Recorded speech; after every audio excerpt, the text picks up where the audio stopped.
कश्मीर की ये वो खूबसूरत वादियां हैं जिन्हें देखने के लिए दूर दूर से लोग आते रहे हैं। इसकी इसी खूबसूरती पर फिदा होके किसी शहंशाह के जहन से यह ख्याल अचानक निकल आया था कि अगर धरती पर कहीं स्वर्ग है तो यही है। ये वही वादियां हैं जिसकी सुबह की ठंडक में चिड़ियों की चहचहाहट की गर्माहट घुली आती है। ये वही चीड़ और देवदार के पेड़ हैं जिनकी पत्तियों से ओस की टपकती बूंदें गालों पर ऐसी गिरती हैं कि मानो कुदरत ने खुद प्यार से उन्हें चूमा हो।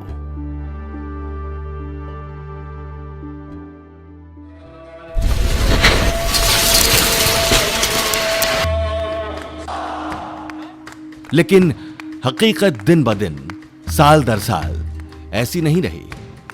यहां की फिजाओं में नफरत के जहर ने कुछ ऐसा कहर बरपाया कि किसी शहनाज के लिए अभिमन्यु नफरत का सबब बन गया तो किसी आरती के लिए मुख्तार पराया हो गया। न जाने कितनी पीढ़ियों से अपने पुरखों को उगते सूर्य के साथ अर्घ्य देने वाले लोग इन वादियों के लिए बेगाने हो गए।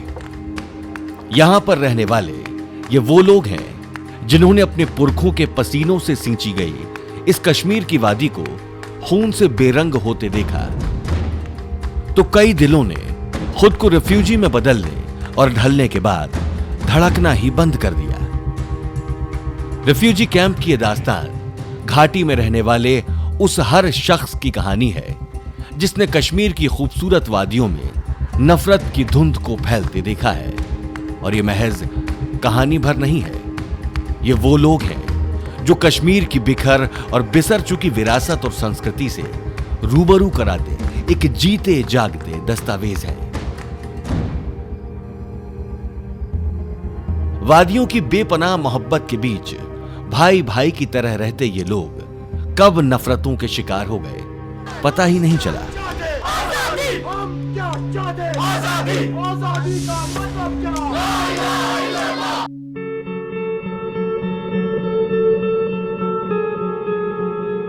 इनकी कहानी किसी टूटे दिल की दास्तां या दो बिछड़े दिलों की महज एक कहानी भर नहीं है।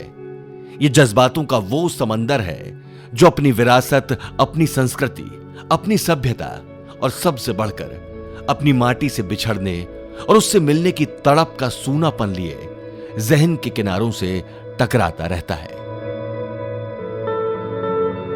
कोई भी आदमी जब अपनी जन्मभूमि से कहीं और माइग्रेट करता है तो वो अपने साथ अपनी संस्कृति को विरासत के तौर पर ले जाता है और इसे ही वो अपनी आने वाली पीढ़ियों तक पहुंचाता भी है।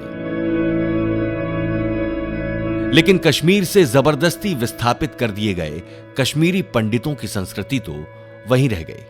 अपने ही देश में रिफ्यूजी कहलाने वाले इन हिंदुस्तानियों के सामने अपनी आने वाली पीढ़ियों को अपनी संस्कृति को विरासत के रूप में सौंपने का यक्ष प्रश्न कितना कटीला है यह देखकर समझा जा सकता है। ये वे लोग हैं जिनके सिर्फ घर नहीं छूटे, पीछे छूट गया था किसी शहनाज की थाली में अभिमन्यु के लिए तोड़ी गई रोटी का टुकड़ा, किसी आरती की पूजा की थाली में मुख्तार के नाम का चंदन का टीका। ये वो लोग थे जिन्होंने माजिद और इस्माइल चाचा की नमाज के लिए जमीनें साफ की थी तो अभय प्रताप और दीनानाथ को पूजा से पहले उनके मंदिरों की सीढ़ियां साफ मिली थी। इनके सीने में कैद है वो दर्द जिसे भुलाने के लिए न जाने कितनी रोशनियों को, कितने अंधेरे रास्तों का सफर तय करना पड़ा। ये वो दर्द है जिसे गुनगुनाने के लिए न जाने कितनी खामोश जुबानें तड़पती रहती हैं।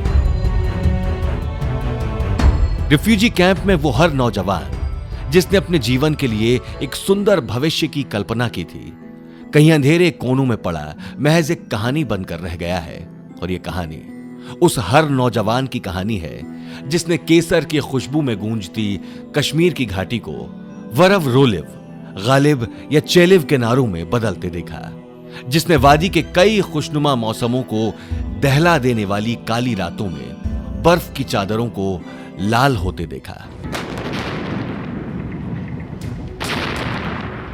यह कहानी हर उस आदमी की है जिसे वादियों ने अपनी औलाद की तरह अपने दामन में समेट रखा था। यह दर्द है हर उस टूटे दिल का जो अपनी सरजमी से निकलते ही औरों के लिए रजिस्टर में दर्ज महज एक आंकड़ा हो गया।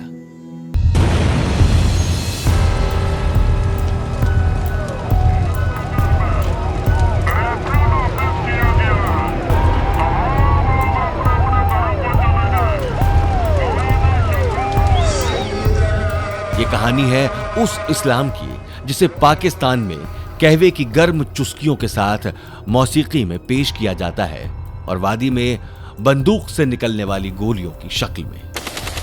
यह कहानी है उस इस्लाम की जिसने जिहाद अल अकबर और जिहाद अल असगर के बीच का फर्क समझे बिना खुद को शरणार्थी में बदलकर एक लंबे और कभी ना खत्म होने वाले सफर में छोड़ दिया।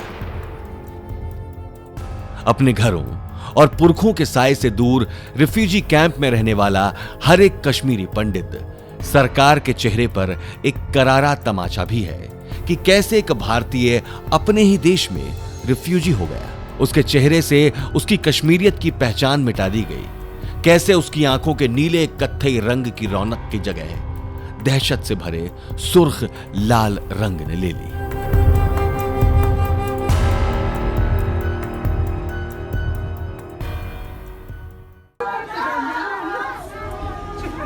वादी में गूंजते वान वून, हिंजे और दादखानी जैसे गीतों के सुरों ने न जाने कब दर्द का साया ओढ़ लिया। ये वो दर्द है जिसके साथ एक पूरी पीढ़ी ही नहीं बल्कि एक पूरी संस्कृति कहीं कोने में दुबकी सिसक रही है। अपने घर और अपनी जमीन में वापस आने के इंतजार में न जाने कितनी जिंदगियां मौत के आगोश में कभी ना खत्म होने वाले सफर में निकल गई। इन कश्मीरी पंडितों के दिलों में दर्द से उपजा वो गीत है जिसे गुनगुनाने का लहजा हम सब के दिल में कहीं टीस बनकर सिमट कर रह गया है। ये कहानी है मेरी भी और आपकी भी, क्योंकि ये कहानी है वादियों में रहने वाले हमारे हम वतनों की।